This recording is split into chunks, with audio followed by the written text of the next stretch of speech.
Sejam bem-vindos todos aqui novamente no canal. Vamos agora para o episódio número 5. Já estamos adiantando, né?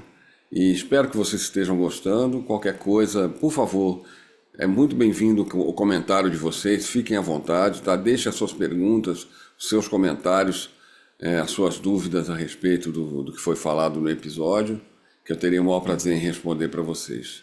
Então, vamos ao episódio número 5.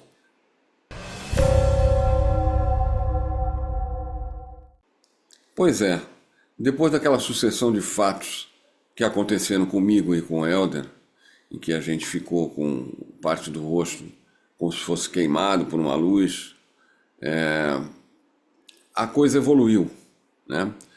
Helder começou a ter sonhos muito lúcidos com um ser que depois se apresentou a gente, quando tivemos o contato, e esse ser aparecia quase toda noite para o Helder, e era uma coisa muito engraçada, porque o Helder sonhava que estava sendo levado para alguma nave, sonhava que o ser vinha falar com ele, e ele me contava que, por exemplo, ele estava dormindo na cama dele e amanhecia sentado no sofá.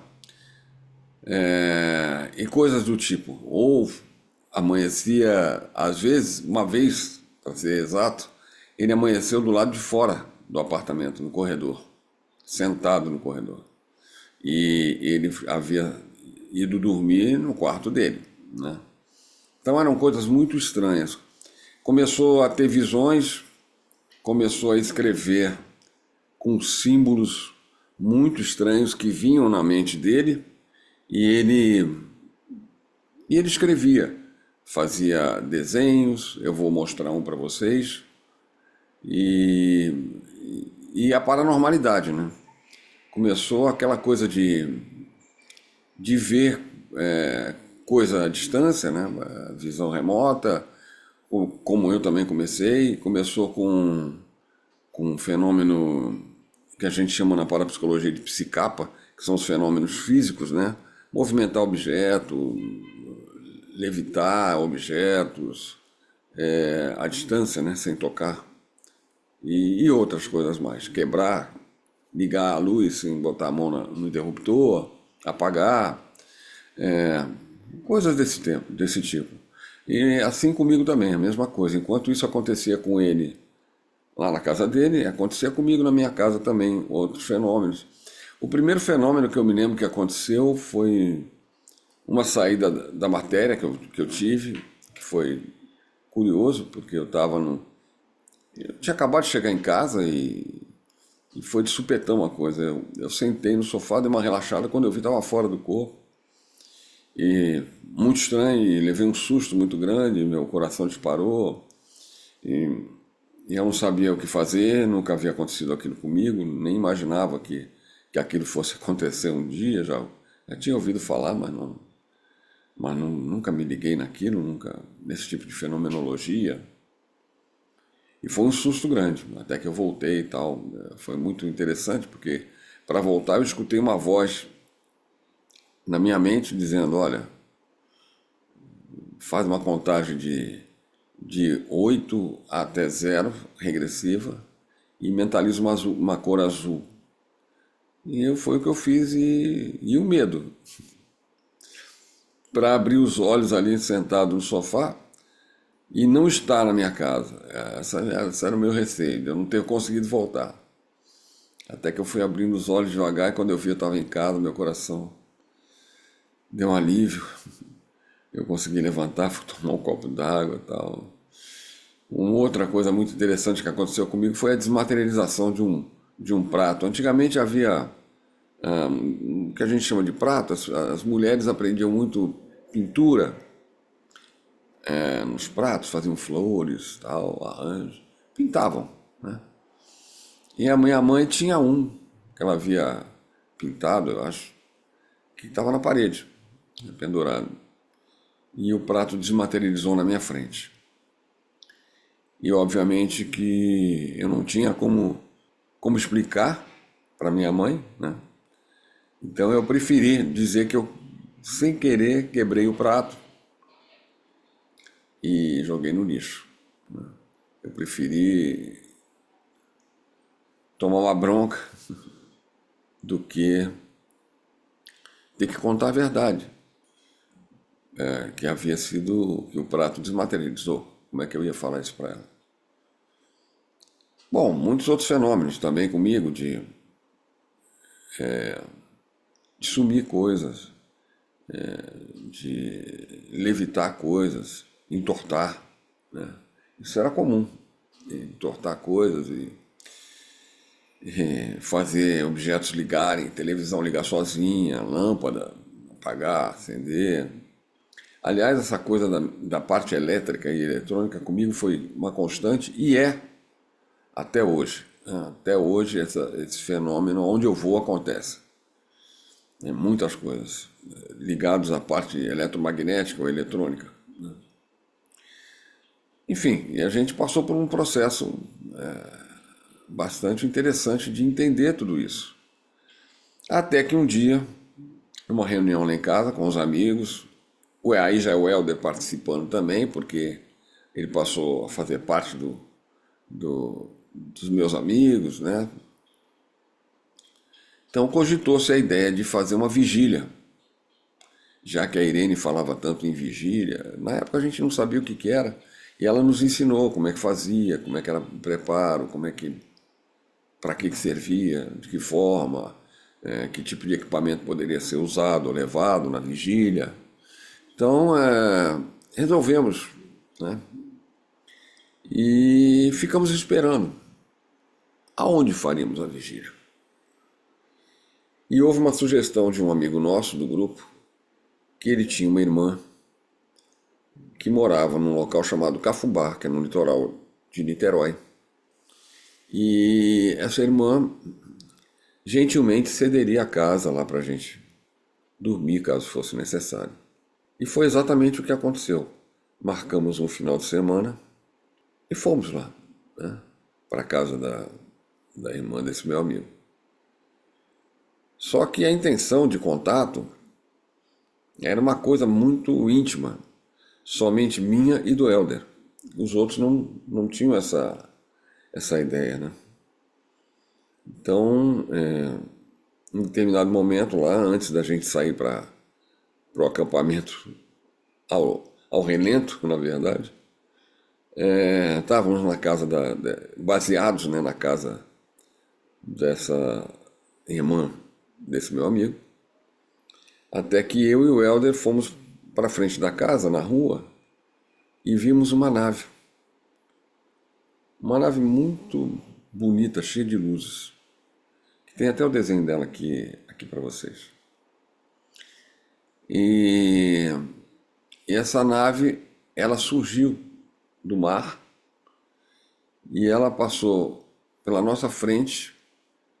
Eu tenho até uma fita gravada que o Helder estava com o gravador dele, e a gente foi narrando aquilo, né, para que as pessoas, para guardar, na verdade, como uma documentação do fato. E ela passou na nossa frente, com aquelas luzes todas girando, e foi para trás da montanha, que tem uma montanha que separa essa parte de Niterói da cidade de Niterói. E aí ela voltou, e ela fez de novo o mesmo trajeto. E na minha mente veio o meu entendimento, foi, olha, Helder, ela está querendo que a gente suba aquela montanha lá, para a gente ir lá para cima, cara. O contato vai ser lá em cima. E ele falou, pô, deve ser mesmo, Cabral, deve ser mesmo. Você pensou corretamente. E a gente fez isso, só que a gente não tinha como subir, né? Aí, eis que esse mesmo amigo, que estava no grupo, cuja irmã era dona da casa onde a gente estava hospedado, falou, olha, eu tenho um amigo meu aqui chamado Sérgio, aqui da região, e se ele estiver em casa, ele topa. Ele conhece tudo por aqui, a gente sobe. Vocês querem? Nós falamos, queremos. E ele foi chamar o Sérgio, e o Sérgio veio até nós, ele estava em casa. Não tinha nada para fazer, falei, vamos lá, Sérgio, daqui uma meia hora. Ele falou, eu vou me preparar e vamos. E nós fizemos isso. Começamos a subida dessa montanha, que vocês estão vendo aí, tá? Essa montanha em cima. E E foi muito difícil, porque a lua já estava começando a se pôr no horário que a gente começou a subir. E a subida foi muito complicada, tá? Porque as mochilas enganchavam em árvores, em arbustos. E a gente, como estava escuro, a gente já não via mais aonde a gente tinha passado e também não conseguia ver muito à frente. Porque as nossas lanternas não funcionavam. E aí aconteceu o problema, né? Porque a lua se pôs, ficou um breu e nós não tínhamos a lanterna funcionando. As lanternas não funcionavam e nós tivemos que subir, porque até o Sérgio comentou com a gente, olha, para voltar agora é perigoso. Porque como para descer a gente não sabe por onde a gente passou e não estamos enxergando nada, há o perigo da gente cair daqui, sei lá. A gente não estava de corda, mosquetão, fazendo escalagem não, tá? A gente estava subindo mesmo, montanhismo. E então resolvemos continuar, vamos para frente, vamos lá, vamos para cima. E fomos, e foi um problemão. Subimos, chegamos num determinado lugar, começamos a ouvir tiros. A gente não sabia, mas pro lado do mar, naquela região, havia uma base da Marinha, onde eles faziam treinamentos. A gente não tinha a menor ideia disso. Mas como a gente estava a alguns quilômetros de distância dessa base da Marinha, foi tranquilo. E então subimos. Chegamos num determinado ponto onde era um paredão, pedra. Não tinha como escalar. Então meu amigo falou assim, bom, vamos para a esquerda. Só que a esquerda era um abismo, não dava para ir. Ou então vamos para a direita. E fomos para a direita. Só que conforme a gente começou a trilhazinha para rodear a montanha, para a direita, escutamos uns piados. E meu amigo falou, olha, eu sou de Minas, realmente ele era, do interior, eu conheço isso é ninho de cobra, isso é piado de cobra. Como a gente não tem nada aqui para ver, acho melhor a gente não ir. Voltamos. Nós todos, né? Voltamos pro mesmo lugar. E ali meu amigo com um facão tinha uma pequena árvorezinha, um arbusto. Ele arrancou, jogou lá para baixo. E fizemos a nossa clareirazinha ali para passar a noite, já que não havíamos conseguido chegar aonde queríamos, que era lá em cima, né? O tal contato que a gente imaginava que iríamos ter. Bom, esse meu amigo fez uma pequena fogueirinha no caminho onde ele escutou o piado de cobra, para que se tivesse cobra elas não viessem na nossa direção. E nós deitamos ali no chão. E não tinha nada para comer, descobrimos que não levamos nada para comer. Eu tinha levado, como sempre, alguns limões comigo. Então a água tinha acabado. E nos restou a chupar aqueles limões, que inclusive serviu para passar em algum arranhão que a gente teve pelo caminho e tal. E deitamos ali para dormir, para esperar o dia amanhecer, para voltar. Não tinha o que fazer. Aí um dormiu, o outro dormiu, o outro dormiu. Ficamos somente eu e o Helder.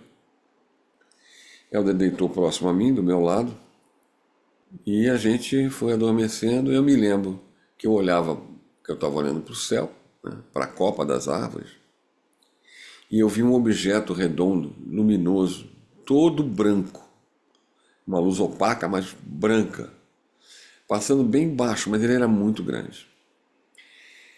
No momento eu não me toquei de nada e adormeci. Helder também adormeceu. E quando nós acordamos pela manhã, era umas 5h30, mais ou menos da manhã, o céu já estava clareando, já dava para ver tudo mais ou menos ali de cima. Nós acordamos, eu acordei, o Helder acordou, o outro acordou, nós fomos acordando. E eu comentei com o Helder aquilo, aquele objeto, aquela luz. Aí depois nós ficamos conversando, poderia ser a Lua, né? Porque eu poderia achar, é a Lua. Não era a Lua. Primeiro que a Lua não se move naquela velocidade toda. Segundo que não é daquele tamanho tão perto como a gente estava vendo. E terceiro que a Lua já tinha se posto. Ela não ia retornar, né? Então não era a Lua. Mas para nós o contato não houve. Não chegamos lá no topo. A gente olhou de dia, inclusive não tinha como chegar lá em cima. Por causa do paredão de pedra, não tinha mesmo. Só que outro fator interessante nós percebemos nesse momento. Quando nós saímos de casa naquele final de semana, que era um sábado, que foi de sábado para domingo isso, nós havíamos feito a barba, né? Muito bem barbeados e tal. E no dia seguinte nós estávamos de barba. Somente eu e o Helder. Uma barba de pelo menos aí 20 dias. Né? Por aí, pelo menos. Então, uma coisa muito estranha. Como é que essa barba cresceu da noite para o dia, literalmente, da noite para o dia, do sábado à noite para o domingo de manhã, dessa forma. Porque ela levaria realmente, era uma barba de uns 20 dias. E somente eu e o Helder. Os outros não. Mas a gente voltou para casa, nós obviamente descemos a montanha de novo, tal. E voltamos para casa muito frustrados, né, com aquilo tudo. Porque a gente queria ter tido contato da maneira que a gente achava que poderia ter sido. E foi uma frustração muito grande. Voltamos para casa e ao longo das semanas as coisas começaram a acontecer de paranormalidade, de ver naves fazendo evolução, tanto em frente à janela do meu quarto, quanto no caso do Helder, na janela do quarto dele, no edifício dele. Inclusive assistimos um programa de TV, eu e Helder, que foi um programa que não existiu. Explico. Estávamos eu e o Helder na minha casa, batendo um papo. Eu liguei a televisão, na antiga TV Tupi, e num determinado momento do programa sumiu o programa e entrou uma coisa no ar que a gente achava que era um jornal, alguma coisa. Não era, era uma mesa onde havia uma meia dúzia de pessoas, mas eram seres diferentes, né? Uns mais parecidos com a gente, outros um pouco menos. E eles falavam coisas sobre fora do planeta, sobre extraterrestres, sobre... Quando acabou o programa e a programação da Tupi voltou ao normal, a gente ficou comentando, poxa, que coisa, hein, cara, como é que a gente ia adivinhar, ia ligar a televisão e ia ter um programa desse e tal. Só que eu tinha amigos que trabalhavam na Tupi e conheciam gente de lá. E eu tive a oportunidade de ir até lá na TV Tupi. Hoje não funciona mais, ela não existe mais, ela ficava na Urca, no bairro da Urca, aqui no Rio de Janeiro. Eu estive lá e conversei com algumas pessoas da Tupi, da programação. Passei para elas a data e o horário, isso foi na semana seguinte do ocorrido. E nunca houve esse programa.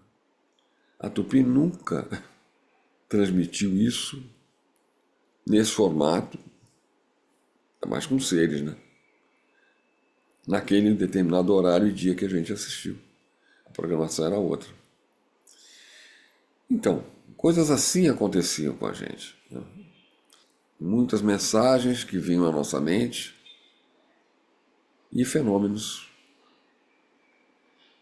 que continuaram a acontecer e a vontade de ter um contato, porque nós estávamos frustrados, né? Frustrados, mas não desistimos, né?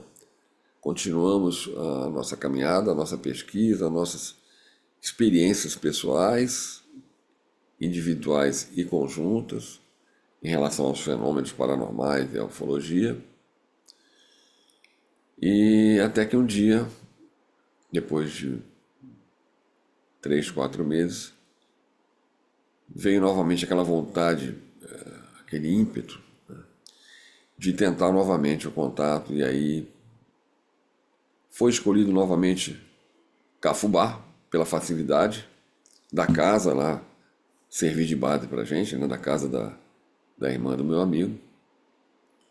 Só que aí as coisas foram diferentes, porque o contato realmente aconteceu,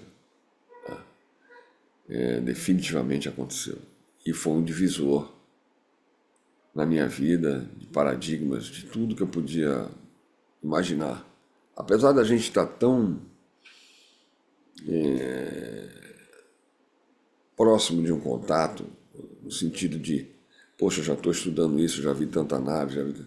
Quando o contato de fato acontece, no nosso caso, contato físico direto, aí a coisa é diferente. Aí a coisa é muito diferente. Não tem preparo para contato. Por mais que a pessoa seja espiritualizada, por mais que a pessoa saiba como lidar com fenômenos espirituais, por mais que a pessoa se sinta isso, aquilo, e frente ao contato direto com os seres, fisicamente, inclusive entrando dentro de uma nave, não por abdução, estou falando de contato. É uma coisa que só quem passa sabe. Claro que não tivemos só um contato, mas eu vou descrever esse contato no próximo episódio, porque ele tem alguns detalhes que eu gostaria muito que vocês vissem, né, e ouvissem, para ver se vocês conseguem imaginar o que é isso. Se algum de vocês aqui já teve algum contato semelhante, né? Coloca na descrição aqui, tá? Nos comentários, por favor. É muito interessante a gente trocar uma ideia, a gente trocar. Eu acredito muito que nós estamos chegando num momento muito especial do planeta. Tenho certeza disso. Tá? E acho que a hora é agora. Né? Então, a gente precisa trocar informação. Tá? Eu estou fazendo isso e colocar esses em episódios e contando toda a minha história para vocês, porque eu acho que é necessário. Gostaria que outras pessoas também o fizessem. Tá? É isso. Tá bom, gente? Espero que vocês tenham gostado até aqui. Na próxima, então, eu conto. Finalmente conseguimos o contato direto, que era o nosso objetivo, né?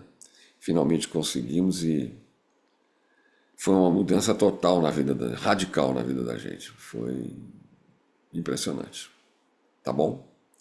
Não esqueça do like, por favor. Compartilhe. Se inscreva no canal. Passe para os amigos.